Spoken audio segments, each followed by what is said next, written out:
Dear students, अस्सलाम वालेकुम। उम्मीद है आप लोग खैरियत से होंगे। अल्लाह रब्बुल इज़्ज़त आप लोगों को खुश रखे। हमने ऑर्गेनिक कंपाउंड्स का स्टार्ट लिया हुआ है और यूनिट नंबर 15 आप लोगों के सामने मौजूद है। ऑर्गेनिक कंपाउंड्स का यूनिट हमारे पास मौजूद है, यूनिट 15। और आज का जो लेक्चर है बड़ा इम्पॉर्टेंट लेक्चर है, एग्ज़ाम के लिहाज से लेक्चर नंबर 10 है, जिसको हम नाम देते हैं conversion of coal to petroleum. Coal को हमने पेट्रोल में कन्वर्ट करना है, पेट्रोलियम में कन्वर्ट करना है। या इसको फिशर ट्राफ प्रोसेस का भी नाम दिया जाता है। ये टर्म इम्पॉर्टेंट है एग्ज़ाम के लिहाज से, जिसको फिशर ट्राफ प्रोसेस का लफ्ज़ भी हम इस्तेमाल करते हैं। तो आज के टॉपिक में हमने देखना है कि किस तरीके से कोल से हम पेट्रोलियम हासिल कर सकते हैं। तो लेक्चर का स्टार्ट लेते हैं। मेरा नाम है ग़ुलाम नबी और आप देख रहे हैं हमारा प्यारा सा खूबसूरत सा चैनल केमिस्ट्री वाला। मैं थोड़ा कैमरे को देख लूँ, इस तरतीब बना लूँ 1 मिनट के लिए। तो उम्मीद है अभी आपको क्लियर नज़र आ रहा है। तो हमारे पास जो है ना फिशर ट्राफ प्रोसेस जो है, फिशर ट्राफ प्रोसेस, इसमें हम क्या करते हैं कि पहली एक बात चीज़ें आपको क्लियर हों कि ये जो पेट्रोलियम है, पेट्रोलियम हमारे पास इसमें मेजॉरिटी जो परसेंटेज पाई जाती है ऑर्गेनिक कंपाउंड्स की, वो हमारे पास अल्केन्स हैं, अल्केन्स। तो हमने क्या करना है कि फिशर ट्राफ प्रोसेस में कोल से हमने अल्केन्स को तैयार करना है। यहाँ जो अल्केन्स हमने तैयार करना है, इनको हमने लिक्विड स्टेट लेनी है। अल्केन जो हम तैयार करेंगे इनकी हम लिक्विड स्टेट लेंगे। थोड़ा सा मैं कैमरे को, मेरे हाथ कैमरा ठीक नहीं लग रहा, अभी आपको इंशाल्लाह क्लियर नज़र आ रहा है।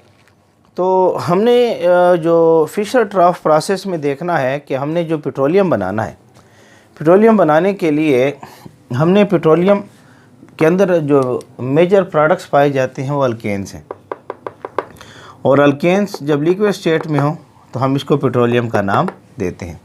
तो फिशर ट्राफ प्रोसेस में इससे पहले मैंने एक लेक्चर दिया था डिस्ट्रक्टिव डिस्टिलेशन ऑफ कोल। तो पहले उस लेक्चर को चेक करें। क्या होता है कि हम कोल लेते हैं, कोल इसके अंदर एक प्रोसेस करवाते हैं जिसके ऊपर मैं तफसीलन बात कर चुका हूँ। अब यूट्यूब पर टाइप करें डिस्ट्रक्टिव डिस्टिलेशन,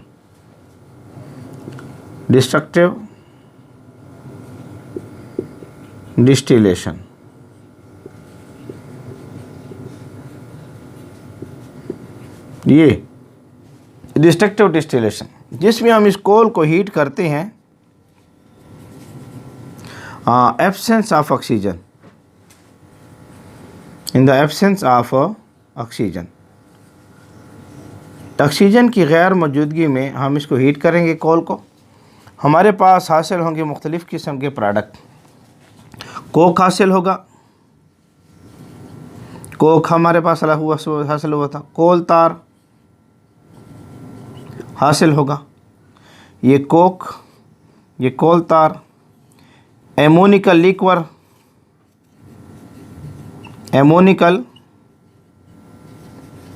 हासिल होगा।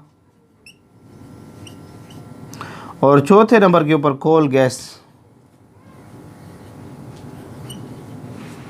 हमारे पास हासिल होगा।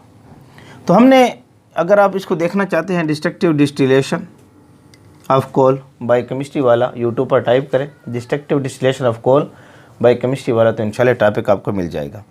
तो ये कोल गैस हमें चाहिए। तो सबसे पहले हमने क्या करना है कि जो है फिशर ट्राफ ने ये प्रोसेस किया कि डिस्ट्रक्टिव डिस्टिलेशन करवाया, और डिस्ट्रक्टिव डिस्टिलेशन कराने के बाद उन्होंने कोल गैस को तैयार किया। अब कोल गैस के बारे में मैं पढ़ा चुका हूँ कि ये मिक्सचर है, कोल गैस ये मिक्सचर है कार्बन मोनोऑक्साइड प्लस हाइड्रोजन का। और ये बेस्ट फ्यूल भी मैंने लिखा था, अगर आप लोगों को याद हो, इस लफ्ज़ मैंने बेस्ट फ्यूल का लफ्ज़ भी इस्तेमाल किया था कि बड़ा अच्छा फ्यूल के तौर पर क्या होता है, इस्तेमाल होता है। तो हमने क्या करना है कि इस कोल गैस से हमने पेट्रोलियम बनाना है। इस कोल गैस से पेट्रोलियम से मुराद हमने अल्केन्स बनाने हैं। अल्केन्स से मुराद लिक्विड अल्केन्स। अल्केन्स से मुराद हम क्या लेते हैं, जिसमें कार्बन कार्बन के दरमियान सिंगल बॉन्ड हो, यानी CnH2n+2, ये फार्मूला इस्तेमाल हो, जहाँ पर CnH2n+2 का फार्मूला क्या हो, इस्तेमाल हो। तो ये बेस्ट फ्यूल हमारे पास होता है अल्केन। ये बेस्ट फ्यूल इस्तेमाल होता है क्योंकि इससे हम पेट्रोलियम बना सकते हैं, अल्केन वगैरह बना सकते हैं।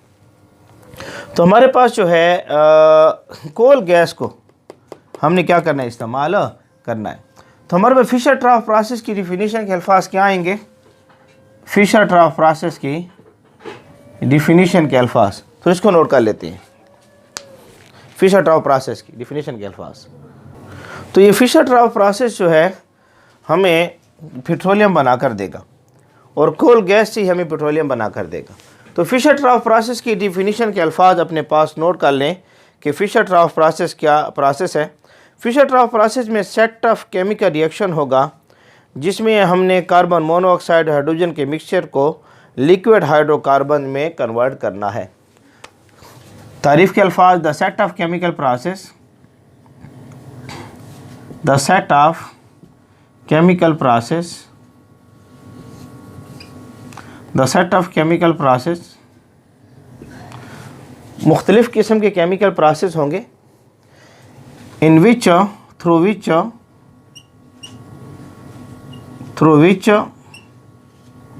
जिसके ज़रिए we convert the set of chemical process, chemical process के वो सेट्स थ्रू विच जिसके ज़रिए वी कन्वर्ट, जिसमें हम कन्वर्ट करेंगे द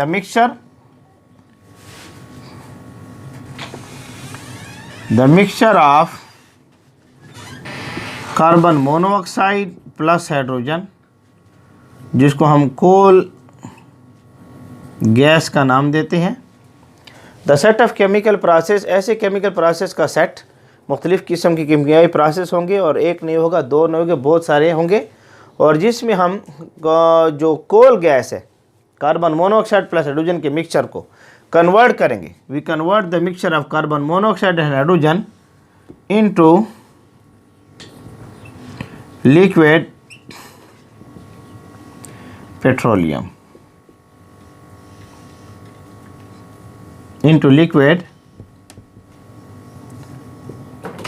में इसको क्या करेंगे, कन्वर्ट करेंगे। पेट्रोलियम से मुराद हमने क्या लेना है, मेजॉरिटी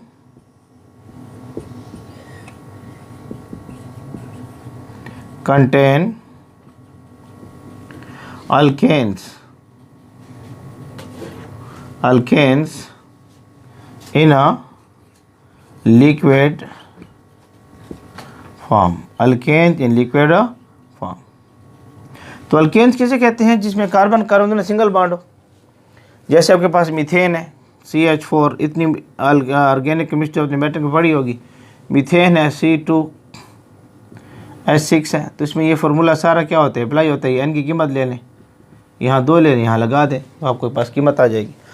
या एन की कीमत 1 ले लें, यहाँ लगा दें तो आपको वैल्यू निकल आएगी। तो इस प्रोसेस को, that process is known as, that process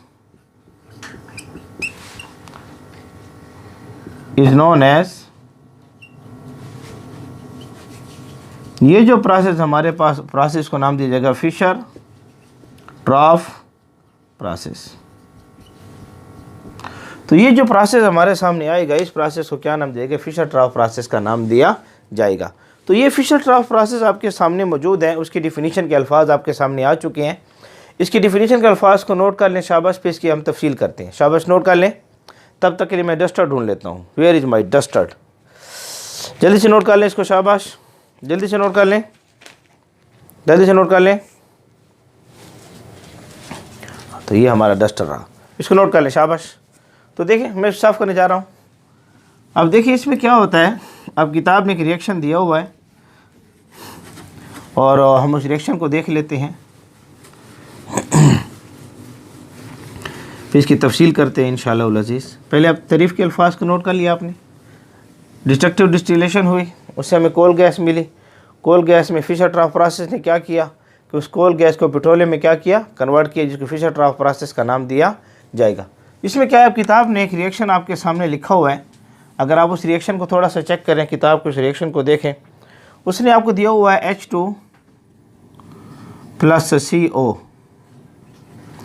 H2 के साथ उसने लिखा हुआ है 2N+1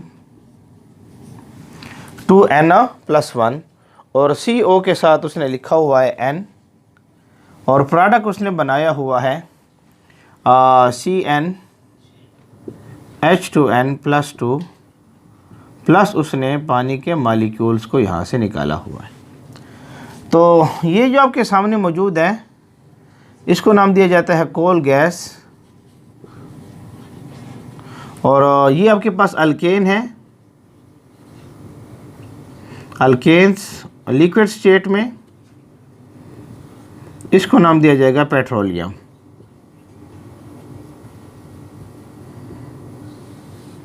ये रिएक्शन दिया गया।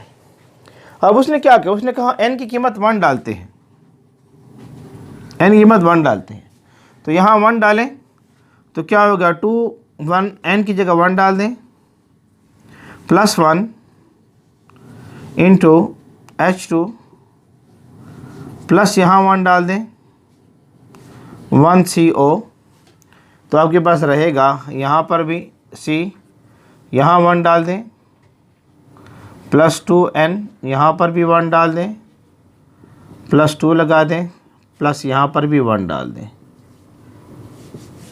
अब रिएक्शन आपके सामने क्या हो चुका है, 2 1 + 2 + 1 3 हो जाएगा, यानी 3H2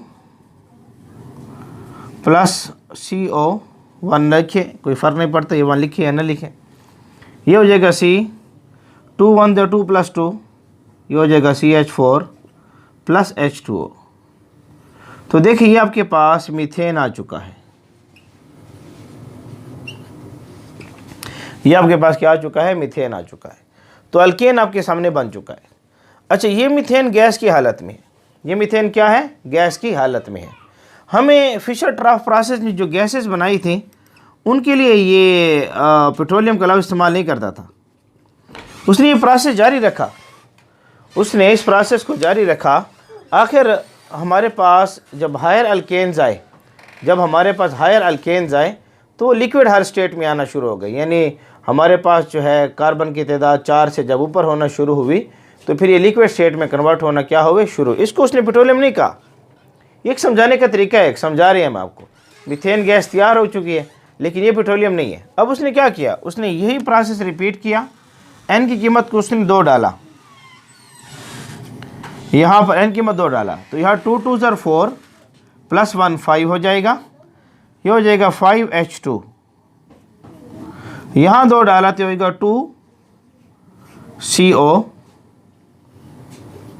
2CO, यहाँ 2 डाला C2, यहाँ 2 डाला, 2 2 4 + 2 6 H6, प्लस यहाँ 2 डाला तो हो जाएगा 2H2O। अब देखिए ये तैयार हो गया इथेन, ETHANE, इथेन। ये भी गैस है, हम इसको पेट्रोलियम नहीं कह सकते, हम इसको पेट्रोलियम नहीं कह सकते। अब उसने क्या किया, हमारे सामने n की कीमत 3 डाली, n की कीमत यहाँ लिख देते हैं, n की कीमत उसने 3 डाल दी, n = 3, ये उसने डाल दी। अब यहाँ n 3 डालें, 2 3 6 + 1 7, तो क्या आ जाएगा 7H2 + 3CO, यहाँ उसने 3 डाला, यहाँ उसने 3 डाला, 2 3 6 + 2 8, यहाँ उसने 3 डाला, तो क्या हो जाएगा C3H8 + 3H2O। तो ये तैयार हो गया प्रोपेन। प्रोपेन ये भी गैस की हालत में था, इसको भी उसने पेट्रोलियम का नाम नहीं दिया, उसने पेट्रोलियम का नाम दिया। इस तरीके से वो हमें अल्केन्स तैयार करके देता रहा, यानी हमें यहाँ पर अल्केन्स मिलते रहे, ये CnH2n + 2। और जब हमने हायर अल्केन्स लिए जब अल्केन्स को हमने हायर लिया, अब इसको जल्दी से नोट कर लें, शाबाश, जल्दी से नोट कर लें इसको। जब इसने अल्केन्स को हायर लिया, अल्केन्स को, तब उसने देखा कि हमारे पास लिक्विड स्टेट में अल्केन्स आना क्या हो गए, शुरू हो गए। शाबाश, नोट कर लें इसको, जल्दी से नोट कर लें, शाबाश, नोट कर लें। उम्मीद आप लोग नोट कर लिया होगा। अब इस तरीके से ये आपके पास C3 हो गया। हाँ, अब ये सारा प्रोसेस वो इस्तेमाल करता रहा, सारा प्रोसेस। इस तारीफ़ को नोट कर लें, नोट कर लें। उम्मीद आप लोग नोट कर लिया होगा, शाबाश। ये देखें, अब देखें ना, उसने हमें जो बेसिकली ये गैसेस को उसने पेट्रोलियम का नाम नहीं दिया। ये गैसेस जो उसके पास तैयार हो रही है, गैसेस जो तैयार हो रही है, इसको पेट्रोलियम का नाम नहीं दिया उसने। पेट्रोलियम स्टार्ट होता है जब कार्बन 5 हो, कार्बन 5 हो। लेट्स सपोज देखिए ना, यहाँ एन की कीमत 4 लें, रिएक्शन क्या आएगा, यहाँ की कीमत 4 ले लें, ये तो 2 4 8 प्लस 1 9 हो जाएगा। तो क्या आएगा, 9 H2 plus 4 CO gives C4। यहाँ पर डाल दें 2 4 8 प्लस 10 प्लस 4 H2O। ये भी गैस है, ये भी गैस है। अब N की कीमत को उसने 5 लिया, N की कीमत को उसने क्या लिया, 5 लिया। N की कीमत को उसने क्या लिया, 5 लिया। अब क्या लें, यहाँ पर 5 लें, 2 5 10 प्लस 1 11, तो क्या हो जाएगा 11 H2 प्लस 5 CO। यहाँ पर C5 ले, 2 5 10 प्लस 2 12 प्लस 5 H2O। अब यहाँ देखें, ये लिक्विड बना। अब ये लिक्विड अल्केन है, ये हमारे पास क्या है, लिक्विड अल्केन है। तो ये C5 से लेकर C17 तक जाएंगे आप, तो ये आपके पास लिक्विड अल्केन्स बनेंगे। और ये लिक्विड अल्केन फ्यूल है, और इनकी प्रॉपर्टीज पेट्रोलियम के साथ मिलती हैं, इसको पेट्रोलियम का नाम दिया गया। तो ये जो प्रोसेस ने जितना हमारे सामने लिखा है, इसमें C1 से लेकर C4 तक पेट्रोलियम नहीं है, क्योंकि सूरत में तो गैस की हालत में पाए जाते हैं। पेट्रोलियम C5 से स्टार्ट होगा लिक्विड स्टेट में, लिक्विड अल्केन में, मैंने तारीफ में लिक्विड लिखवाया था, और उसके बाद ये सारा प्रोसेस आएगा। और इसमें याद रखें कैटलिस्ट इस्तेमाल होती हैं, ट्रांजिशन एलिमेंट्स, ट्रांजिशन एलिमेंट्स। मैंने ट्रांजिशन एलिमेंट के ऊपर तफसीला लेक्चर दिया हुआ है, अगर आप देखना चाहते हैं तो यूट्यूब पर टाइप करें transition element, DNF block element by chemistry वाला, इंशाल्लाह उस पर सारे चैप्टर के ऊपर तफसीलन मैंने लेक्चर दिए हुए हैं। तो यहाँ जो ट्रांजिशन एलिमेंट्स हैं, ये बतौर कैटलिस्ट इस्तेमाल होंगे। ट्रांजिशन एलिमेंट्स, बहुत सारे ट्रांजिशन एलिमेंट कैटलिस्ट के तौर पर इस्तेमाल होंगे, जैसे कि निकल को इस्तेमाल कर सकते हैं आप, आयरन को इस्तेमाल कर सकते हैं आप, कोबाल्ट को इस्तेमाल कर सकते हैं, रोथनियम को आप इस्तेमाल कर सकते हैं। बहुत सारे कैटलिस्ट के तौर पर जो हैं ट्रांजिशन एलिमेंट जो हैं आपके पास बतौर कैटलिस्ट क्या हो सकते हैं, इस्तेमाल हो सकते हैं। आप इनको कैटलिस्ट के तौर पर इस्तेमाल कर सकते हैं। और यहाँ टेम्परेचर भी आपको मेंटेन रखना पड़ेगा, 150 से लेकर 150 डिग्री सेंटीग्रेड से लेकर 300 डिग्री सेंटीग्रेड तक आप टेम्परेचर भी मेंटेन करेंगे। ये पॉइंट्स MCQs के लिहाज से इम्पॉर्टेंट हैं कि कैटलिस्ट कौन सी इस्तेमाल हो रही है, आपको पता हो। निकल, आयरन, कोबाल्ट, रोथनियम, टेम्परेचर कितना इस्तेमाल हो रहा है, 150 से लेकर 300 डिग्री सेंटीग्रेड तक। तो जब ये लिक्विड स्टेट आना शुरू हो जाए, लिक्विड स्टेट यानी अगर आप यहाँ C6 ले लें, N की कीमत 6 ले लें, तो यहाँ 6 हो जाएगा, 2 6 12 प्लस 1 13 आ जाएगा। यानी N की कीमत आपने 6 ले रखी है, तो क्या हो जाएगा 13 H2 प्लस 6CO, तो क्या होगा 2 6 12 प्लस 14, यहाँ C6 14 प्लस 6H2O। अब देखें ये हेक्सेन है और ये लिक्विड स्टेट में है, तो हम इसके लफ्ज़ पेट्रोलियम का लफ्ज़ क्या कर सकते हैं, इस्तेमाल भी कर सकते हैं कि ये पेट्रोलियम के साथ प्रॉपर्टीज़ की मिलती हैं। तो इसलिए याद रखें कि जब भी हम कैटलिस्ट की मौजूदगी में, जो हमारे पास निकल है, आयरन है, कोबाल्ट है, रोथनियम है, कैटलिस्ट की मौजूदगी में टेम्परेचर 150 से लेकर 300 डिग्री सेंटीग्रेड में हम सबसे पहले कोल को किस में कन्वर्ट कर लेंगे, कोल को कन्वर्ट कर लेंगे हम कोल गैस में, और कोल गैस में रिएक्शन करवाते हुए जब तक गैसें आएंगी तो हमारे पास पेट्रोलियम नहीं कहलाएगा। बाद में इसको हम लिक्विड में कन्वर्ट करके हम जो है इससे मुख्तलिफ़ किस्म के लिक्विड स्टेट्स के प्रोडक्ट, जिसको पेट्रोलियम का नाम दिया जाएगा, इसको हासिल करते रहेंगे। जल्दी इसको नोट कर लें, शाबाश। अब इसके एक फ़्लो चार्ट हम बनाते हैं, थोड़ा सा डायग्राम को देखते हैं मज़ीद भी। जल्दी से नोट कर लें इसको, शाबाश, जल्दी से नोट कर लें, शाबाश, ठीक है जी। अब हमारे पास जो है एक टर्म इस्तेमाल होती है जिसको हाइड्रोजेनोलाइसिस का नाम देते हैं, किताब में लगी हुई है। फिशर ट्राफ प्रोसेस में हाइड्रोजेनोलाइसिस का लफ्ज़ भी इस्तेमाल हुआ है, तो हम उस लफ्ज़ को समझेंगे और थोड़ा सा प्रोसेस को मज़ीद समझेंगे। उम्मीद है आपको समझ आ रही होगी। बड़ा इंपॉर्टेंट टॉपिक है टॉपिक है फिशर ट्राफ प्रोसेस जिसको नाम दिया जाता है। और मौसम काफ़ी सर्द है जिसकी वजह से बोर्ड अच्छे तरीके से साफ़ नहीं हो रहा था। तो उम्मीद है आप लोगों को समझ आ रही है कि आप इस सीरीज़ को एंजॉय कर रहे होंगे। थ्योरेटिकल टॉपिक्स हैं हमारे पास ये सारे। अच्छा जी, हमारे पास जो है एक टर्म इस्तेमाल हुई है हाइड्रोजेनोलाइसिस। हाइड्रोजेनोलाइसिस ये एक टर्म है, हाइड्रोजेनोलाइसिस यानी LYSIS। हाइड्रोजेनोलाइसिस की टर्म हमारे पास इस्तेमाल होती है। इसमें क्या होता है कि जिस तरीके से पानी की मौजूदगी में किसी कंपाउंड को ब्रेक किया जाता है, उसको हाइड्रोलाइसिस कहा जाता है। देखिए ना, हाइड्रोलाइसिस किसे कहते हैं कि हम क्या करते हैं कि कोई वाटर लेते हैं, और वाटर की मौजूदगी में किसी चीज़ को ब्रेक किया जाएगा। हमने वाटर ले रखा है, उसकी मौजूदगी में हमने NaCl को ब्रेक किया सोडियम आयन में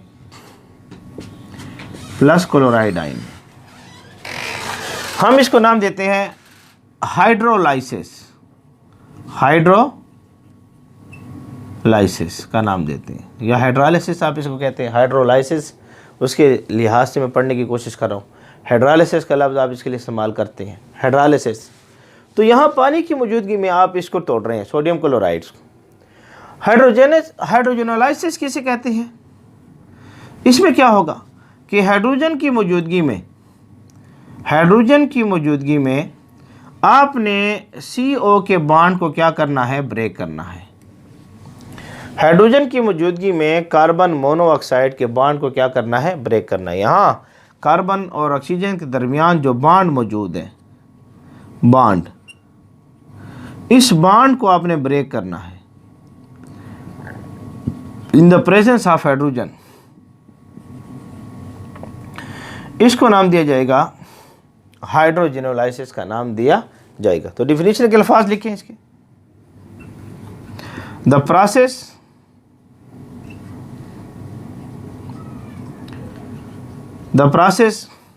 of petroleum formation,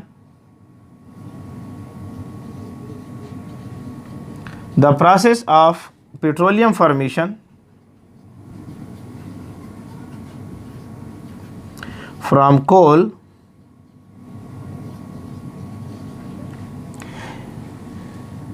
in which the bond between carbon and oxygen been broken carbon और ऑक्सीजन बॉन्ड क्या होगा, ब्रेक होगा in the presence of oxygen, sorry in the presence of hydrogen, in the presence of hydrogen, hydrogen की मौजूदगी में ये bond break होगा and carbon carbon bond formed, carbon और कार्बन का बॉन्ड क्या होगा, बनेगा, इस कॉल्ड हाइड्रोजेनोलाइसिस। इसको क्या नाम दिया जाएगा, हाइड्रोजेनोलाइसिस का नाम दिया जाएगा। तो जब हम क्या करते हैं कि कार्बन और ऑक्सीजन के बॉन्ड को ब्रेक करेंगे हाइड्रोजन की मौजूदगी में, तो इसको हाइड्रोजेनोलाइसिस का नाम दिया जाएगा। तो हाइड्रोजेनोलाइसिस का प्रोसेस फिशर-ट्रॉप प्रोसेस इस्तेमाल किया। उन्होंने क्या किया, उन्होंने कहा कि हमने क्या किया है कि हमने ले रखा है carbon monoxide plus hydrogen, carbon monoxide plus hydrogen हमने ले रखा है। ये हमारे पास ट्रांजिशन मेटल है, ट्रांजिशन मेटल ये हमारे पास मौजूद है, ट्रांजिशन मेटल, ट्रांजिशन मेटल हमने सिलेक्ट कर रखा है। आयरन हमने ले रखा है, Fe, आयरन हमने ले रखा है। हम क्या कराते हैं कि ट्रांजिशन मेटल के साथ कार्बन मोनोऑक्साइड प्लस हाइड्रोजन का मिक्सचर लेते हैं, जिसको हम कोल गैस का नाम देते हैं, कोल गैस का नाम देते हैं। तो फर्स्ट स्टेप में क्या होता है कि ये कोल गैस में से कार्बन मोनोऑक्साइड जो है, कार्बन मोनोऑक्साइड ये अटैच हो जाती है इस ट्रांजिशन मेटल पर। ये ट्रांजिशन मेटल था जिसको हम आयरन का नाम दे रहे हैं। कार्बन मोनोऑक्साइड इस पर अटैच हो जाएगी। मैंने आपको समझाया बतौर कैटलिस्ट इस्तेमाल हो रही है, यहाँ पर कैटलिस्ट, इसके अंदर वेकेंट ऑर्बिटल्स होते हैं, वेकेंट ऑर्बिटल्स आयरन के अंदर। आयरन की इलेक्ट्रॉनिक कन्फिगरेशन आप देखना चाहते हैं तो निकाल लें, इलेक्ट्रॉनिक कन्फिगरेशन ऑफ आयरन की 3D सीरीज़ में आप इसको देख सकते हैं कि यहाँ पर आपके पास आयरन जो है इसका एटॉमिक नंबर 26 होता है, आर्गन 18 इलेक्ट्रॉन ले लेगा, 3D में 6 इलेक्ट्रॉन आ जाएंगे, 3D में 6 इलेक्ट्रॉन, और 4s के अंदर 2 इलेक्ट्रॉन होंगे। तो यहाँ D जो है ना, D ये, और 3D जब यहाँ पर मौजूद है, ठीक है ना, तो यहाँ D को आप चेक करेंगे, ये चौथा शेल है।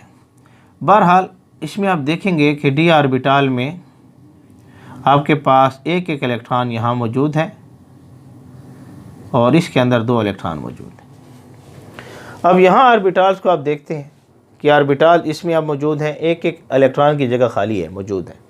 इसके अलावा 3D है, शेल नंबर 4 है, तो शेल नंबर 4 है, तो जब आपके पास K, L, M और N शेल आता है, N शेल, तो N शेल के अंदर S, P, D और F ऑर्बिटल भी पाया जाएगा।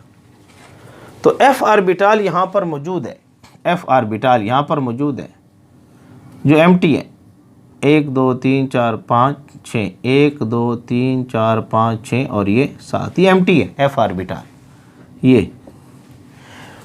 तो एम्प्टी ऑर्बिटल होने की वजह से कार्बन इसके साथ यहाँ पर बॉन्ड बनाता है। मैं ट्रांजिशन मैटर को तफसीलन डिस्कस कर चुका हूँ, वहाँ तफसील को इसको देख सकते हैं, जिसमें एम्प्टी ऑर्बिटल्स होते हैं जिसकी वजह से कार्बन इसके साथ बॉन्ड बना सकता है। तो स्टेप 1 में ये होता है कि कार्बन मोनोऑक्साइड इस ट्रांजिशन मेटल के साथ यहाँ पर बॉन्ड बना लेगी। स्टेप 1 के अंदर सबसे पहला स्टेप में कार्बन मोनोऑक्साइड जो है इस ट्रांजिशन मेटल के साथ क्या होगा, बॉन्ड बना लेगी। अब स्टेप 2 में क्या होगा, स्टेप 2 में ये होगा कि हमारे पास ये जो बॉन्ड है कार्बन और ऑक्सीजन का बॉन्ड, ये बॉन्ड जो है ब्रेक होना क्या हो जाएगा, शुरू हो जाएगा। स्टेप 2 के अंदर थोड़ा छोटा बना लेते हैं,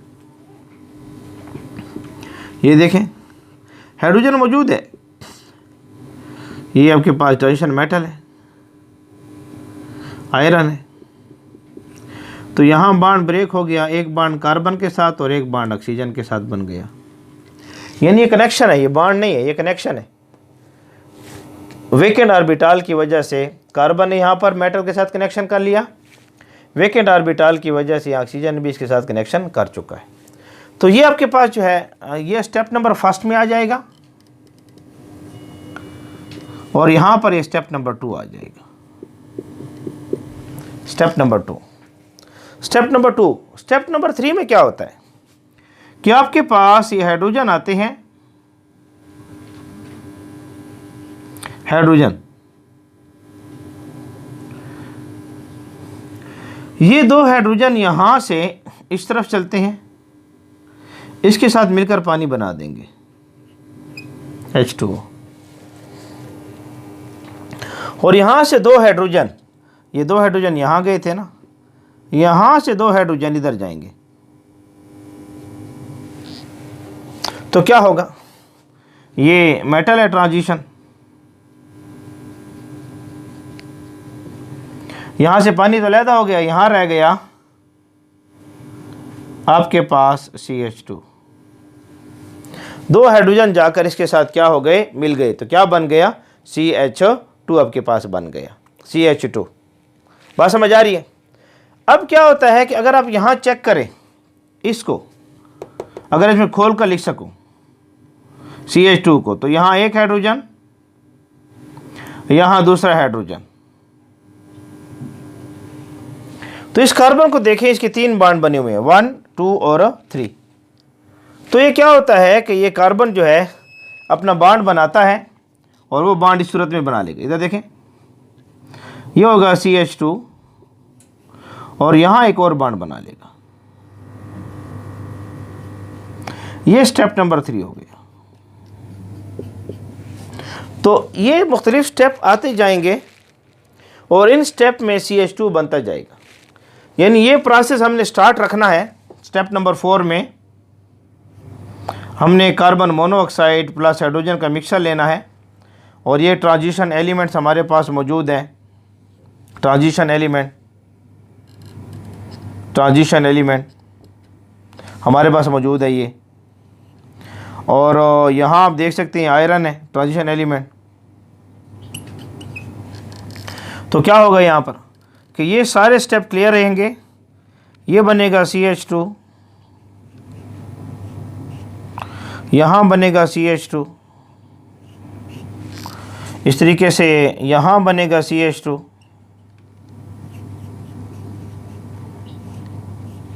और यहाँ एक लग जाएगा हाइड्रोजन। यानी ये स्टेप जारी रहते हैं। ये अब स्टेप नंबर 4 ले लें,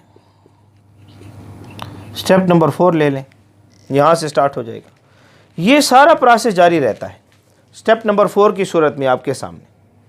अभी नेक्स्ट स्टेप में क्या होगा, हमने अल्केन बनाना है और हायर अल्केन बनाना है और लिक्विड बनाना है।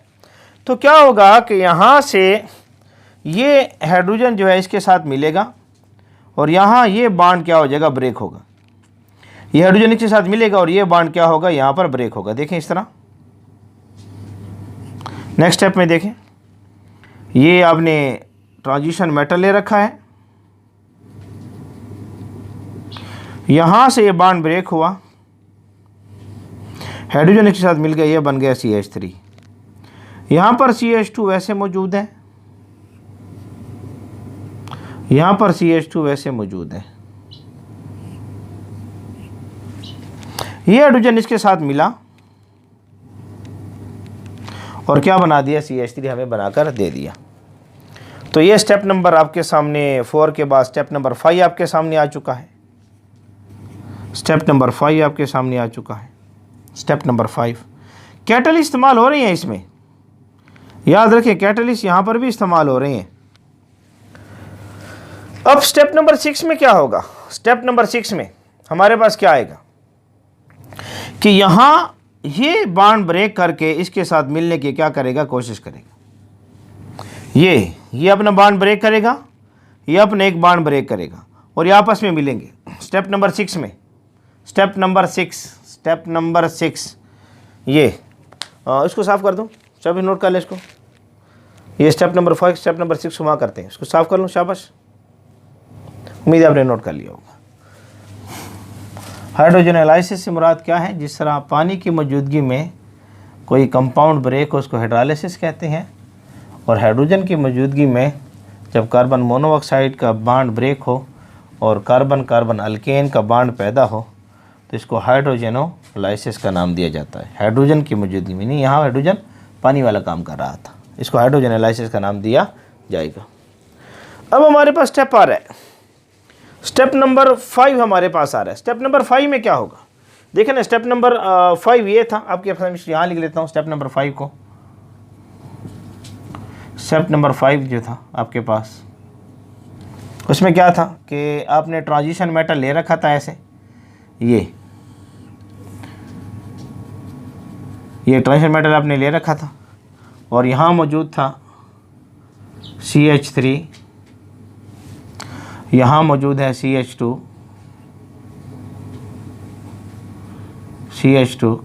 यहाँ पर भी मौजूद है CH2। इसने यहाँ इसके साथ कनेक्शन बनाए हुए, बॉन्ड बनाया हुआ। स्टेप नंबर 6 में क्या था, क्या होगा इससे आगे, ये स्टेप नंबर 6, इसको देखें, वहाँ मौजूद है स्टेप नंबर 6, वहाँ देखें। स्टेप नंबर 6 में क्या होगा कि आपके पास यहाँ से ये बॉन्ड यहाँ से ब्रेक होगा और यहाँ से ये बॉन्ड ब्रेक होगा। इधर देखें, ये ट्रांजिशन मेटल आपने ले रखा है आयरन, ये आयरन है Fe, ये बॉन्ड यहाँ से ब्रेक हुआ, क्या रह गया CH3, ये बॉन्ड यहाँ से ब्रेक हुआ, क्या रह गया CH2, यहाँ एक बॉन्ड मौजूद है, यहाँ पर CH2 मौजूद है और उसके 2 बॉन्ड हैं, तो ये बॉन्ड यहाँ बन जाएगा। ये कम आयरन कर रहा है Fe, ट्रांजिशन मेटल। देखिए यहाँ से बॉन्ड ब्रेक हो गया, इसने यहाँ बॉन्ड बना लिया इसके साथ। बात समझ आ रही है कि नहीं आ रही, क्लियर हो रही बात। स्टेप नंबर 6 यहाँ पर हो गया, स्टेप नंबर 5 था, ये स्टेप नंबर 6 हो गया। स्टेप नंबर 6, स्टेप नंबर 7 में क्या होगा कि यहाँ से बॉन्ड फिर ब्रेक होंगे। थोड़ा सा मुख्तसर बना लेते हैं इसको, एरो को। ये आयरन मौजूद है एज ए कैटलिस्ट यहाँ पर। अब ये बॉन्ड भी ब्रेक होना चाहेगा और इसके साथ मिलना चाहेगा। कार्बन के 4 बॉन्ड आपने पूरे करने हैं, ये बॉन्ड भी ब्रेक होना चाहता है और इसके साथ मिलना चाहता है। तो तरतीब क्या बनेगी, CH2 यहाँ पर मौजूद है, ये बॉन्ड ब्रेक हुआ, यहाँ अटैच हो गया CH2 और ये रह गया CH3। CH2 वो CH2 और ये रह गया CH3 आपके सामने आ गया। बात समझ आ रही है। स्टेप नंबर 6, स्टेप नंबर 7 को देखें। अभी हाइड्रोजन अपना किरदार अदा करेगा कैटलिस्ट की मौजूदगी में। स्टेप नंबर 7 की बात कर रहा हूं। स्टेप नंबर 7 क्या होगा कि ये जो आयरन मौजूद है एज ए कैटलिस्ट, ये आयरन मौजूद एज ए कैटलिस्ट, हाइड्रोजन इसके साथ ऐड होगा। हाइड्रोजन के साथ क्या होगा, ऐड होगा। ये थोड़ा मुख्तसर बना लेते हैं। अब हाइड्रोजन इसके साथ क्या होगा, ऐड होगा। तेज तो नहीं हो रहा ना इंशाल्लाह। इससे हाइड्रोजन ऐड होगा तो क्या रह जाएगा, CH3,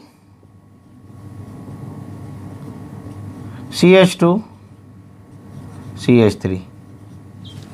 ये बॉन्ड ब्रेक हुआ, ये बॉन्ड ब्रेक हुआ, हाइड्रोजन इसके साथ ऐड हुआ, यहाँ से हाइड्रोजन गया, इसके साथ ऐड हुआ, ये बॉन्ड ब्रेक हो गया, CH3, CH2, CH3 बन गया। एक हाइड्रोजन यहाँ पर इसके साथ लिंक बना लेगा।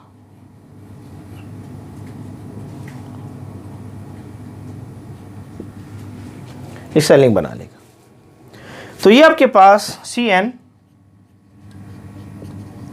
H2N+2 बन गया अल्केन। अब ये प्रोपेन है,